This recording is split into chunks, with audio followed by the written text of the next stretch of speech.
Hey guys, can we start off by having you guys introduce yourselves out there in Marathon and what you do?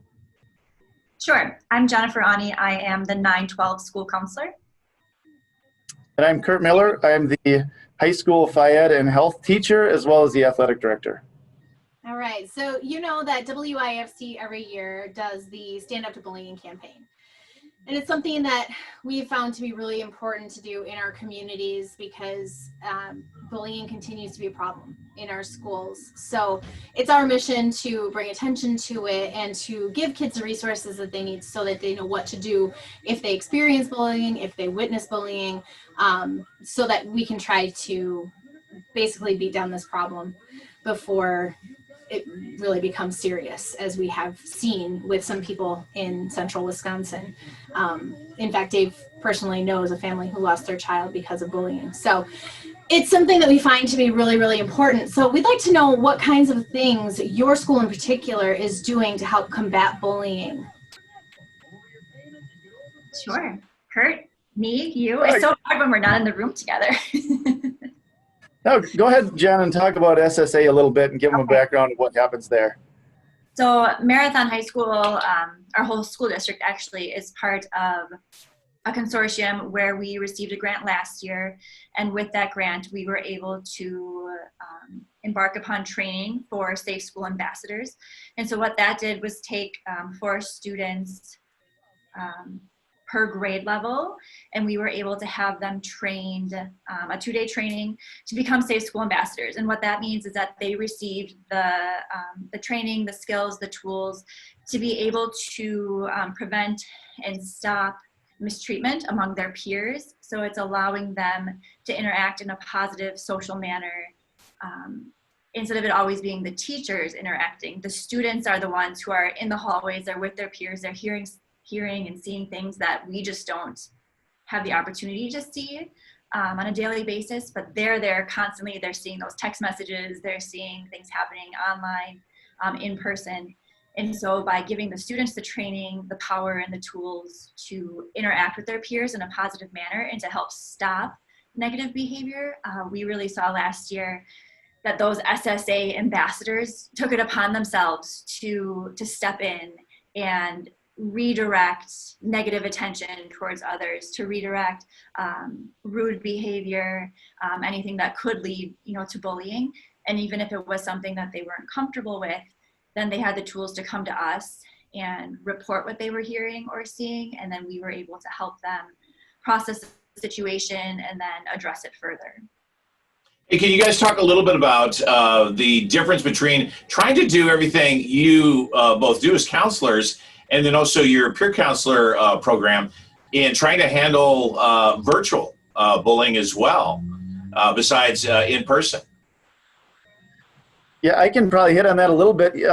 We're really fortunate to have had this training before we had to go virtual, because the whole premise of what we did was empower the students to be the ones who can recognize and handle some situations and then lean on the adults when they need to. And so when we go to a virtual setting, we've given a number of those students already the tools to be able to handle some things, and I think that continued as we become more virtual and more online. I think the students develop some skills to be able to handle things appropriately.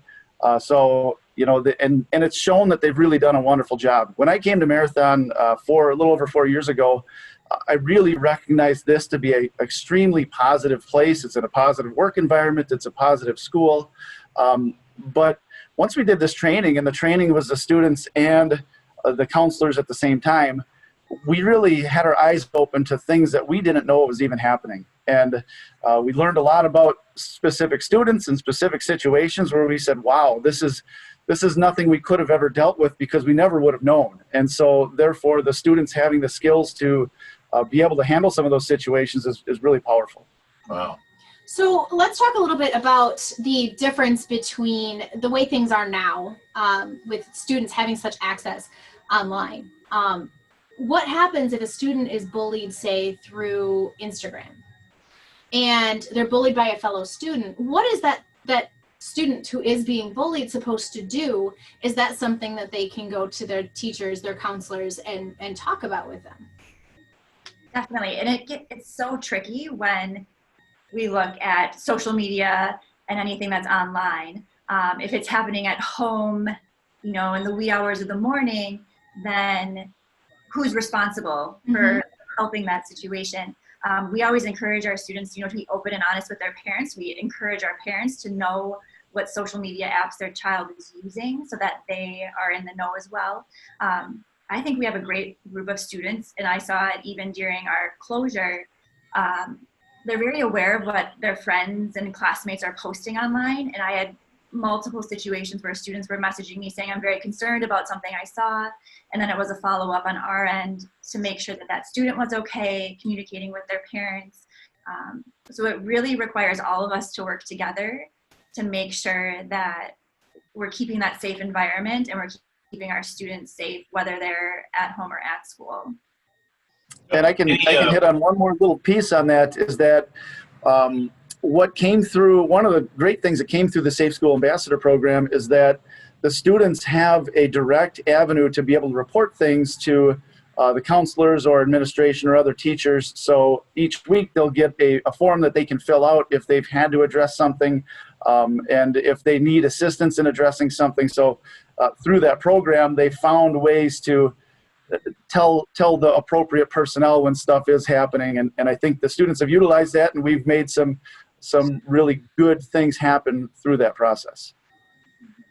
You know, I got to say, guys, that the student and the family that I know, they lost their son to bullying, and a lot of the key ingredients that you're bringing up today sound like things that were missing, that would be things that if schools did do that sort of thing would have been a lifesaver based on the problems that he had in school. And so these are fabulous ideas. You know, one thing I wanted to ask about as far as schools setting up these types of programs and working more with peer counselors is, can you give us some tips on things that schools should think about, you know, as far as getting these kinds of programs started? I think you need to have, you know, that committed group of administrators, counselors. We're very fortunate. We have a mental health team that meets monthly, sometimes twice a month, where we're communicating our needs. We're doing assessments of our school and our students so that we know what we need to bring in to help them. And so I think you just have to have that dedication and commitment to wanting to best serve the needs of your students. And we know that, you know, our clientele is ever changing. The world is ever changing. And so we don't know, you know, one day it could be one trigger, the next day something different. And so we want to make sure that we are keeping all of our kids safe and protected.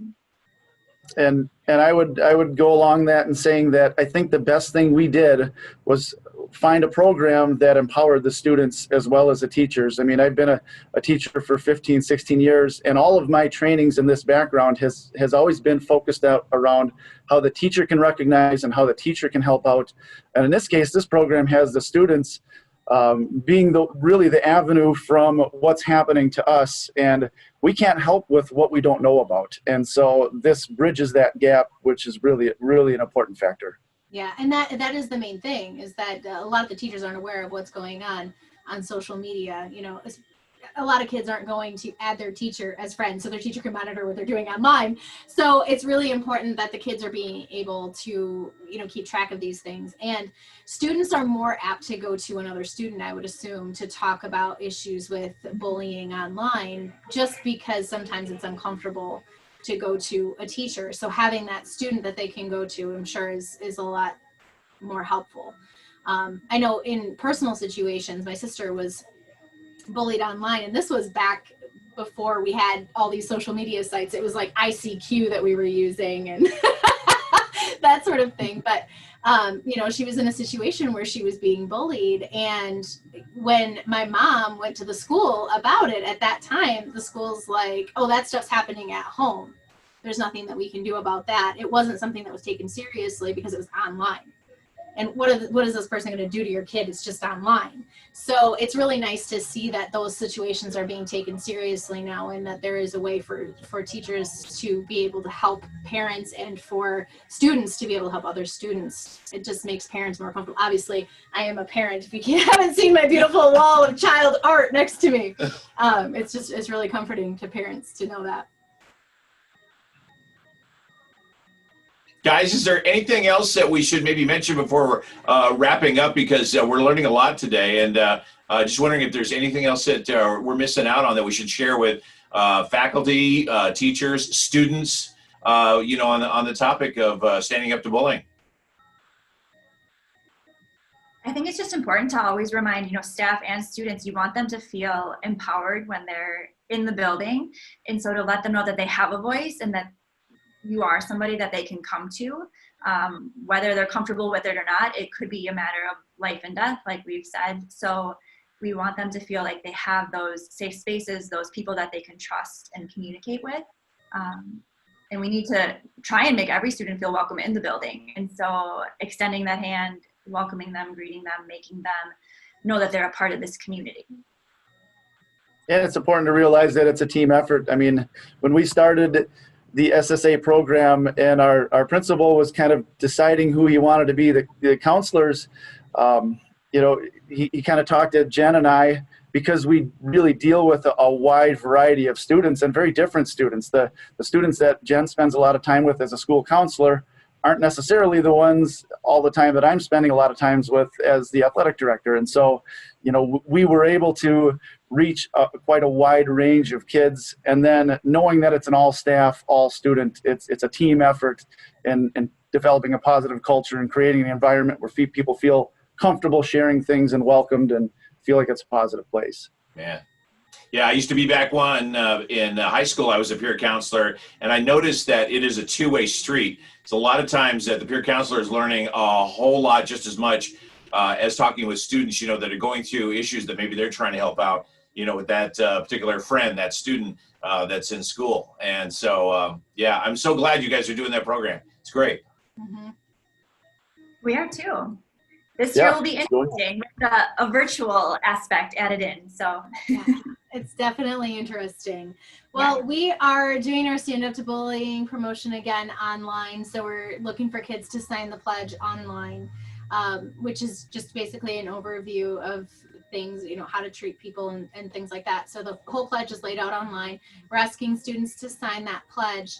And we also have different activities that we're going to be doing each month that classrooms can participate in, that can show off the good things that they're doing to help promote anti-bullying and being kind to one another. So all those details are at wyfc.com. Cool. Hey, Jennifer. Hey, Kurt. We really appreciate your time today. This is great. We really we learned a lot, and we're hopeful that a lot of people will check it out on our website and learn even more. Thank you. Thanks for having us. Thank you.